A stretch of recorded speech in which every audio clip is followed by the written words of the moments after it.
நம்ம உருளைக்கிழங்கு சிப்ஸ் செய்கிறது எப்படின்னு தான் பார்க்க போகிறோம். 2 உருளைக்கிழங்கு எடுத்து இந்த மாதிரி தோல் சீவி நல்லா ஸ்லைஸாக கட் பண்ணி வச்சுக்கலாம். இந்த மாதிரி வெட்டினதுக்கப்புறம் நல்லா நீளமாக வெட்டிக்கலாம். இந்த மாதிரி நல்லா நீளமாக வெட்டினதுக்கப்புறம் கொஞ்சம் வடைச்சட்டியில் எண்ணெய் காய வச்சு இதை நம்ம அதுக்குள்ளே போட்டு அதில் பொரிச்சு எடுக்க தான் போகிறோம்.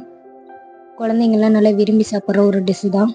இதோட கொஞ்சம் சாஸ் வச்சு கொடுத்துட்டா குழந்தைங்க நல்லா விரும்பி சாப்பிடுவாங்க. கண்டிப்பாக நீங்களும் இந்த மாதிரி ட்ரை பண்ணி பாருங்கள். உருளைக்கிழங்கு சிப்ஸு குழந்தைங்களுக்கு பிடிக்காத எந்த குழந்தைங்களுமே இருக்க மாட்டாங்க. எல்லா குழந்தைங்களுமே இது விரும்பி சாப்பிட்ற ஒரு டிஷ் தான். இந்த மாதிரி பொன்னிறமாக வந்ததுக்கப்புறம் நம்ம எடுத்துடலாம். நல்லா முறுமுறுன்னு இருந்தது. என் பொண்ணு நல்லா விரும்பி சாப்பிட்டாங்க. இந்த மாதிரி வச்சதுக்கப்புறம் கொஞ்சம் மிளகுத்தூள், உப்பு இதெல்லாம் சேர்த்து நல்லா பரட்டி விடுங்க.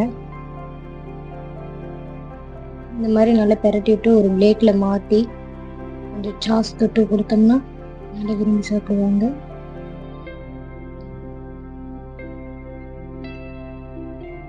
அவ்வளோதாங்க, உருளைக்கிழங்கு சிப்ஸு ரெடி. 5 நிமிஷத்துலேயே ரெடி ஆயிடுச்சு. கூட கொஞ்சம் சாஸ் வச்சு குழந்தைங்களுக்கு கொடுத்தா நல்லா சாப்பிடுவாங்க. கண்டிப்பாக நீங்களும் ட்ரை பண்ணி பார்த்துட்டு எப்படி இருக்குன்னு கமெண்டில் சொல்லுங்கள். பிடிச்சிருந்தா ஷேர் பண்ணுங்கள், லைக் பண்ணுங்கள், சப்ஸ்கிரைபர் பண்ணுங்கள். இதை இப்போ என் மகள் குட்டிக்கு நான் கொண்டு போகிறேன். நீங்கள்